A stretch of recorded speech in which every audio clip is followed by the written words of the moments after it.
Fibrozlarni o'zingiz bilgansiz, fibrozga muammoingiz bor ekan, bola 2 yoshgacha emiziladi. Chunki ko'krak emizikli ko'krak bo'lib yotibdi. Bular qo'lga baribir ilinadi. Endi ko'plar savol beradi, fibrozda masturbativ tug'sa yo'q bo'lib ketmaydi.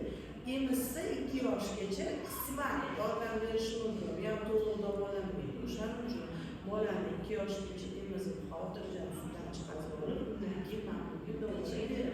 Nima uchun bunaqa holat menga kelib chiqdi? Ana o'sha chistka mazkur bo'lgan, qon ketgan, endometriozda bo'lgan, shularning ham asorati bor. Chunki fibrozda masturbatsiyaning bitta sababi bu progesteron bilan bog'liq. Bunaqa holatda biz estrogenlardan ehtiyot qilishimiz kerak. Ko'plarga saqlanish uchun. Mana hozir endi shekilda displaziya bo'lgan onkologiyaga ketgan 2 yil oldin spiral bo'lib Hozir boramiz. chuqurlar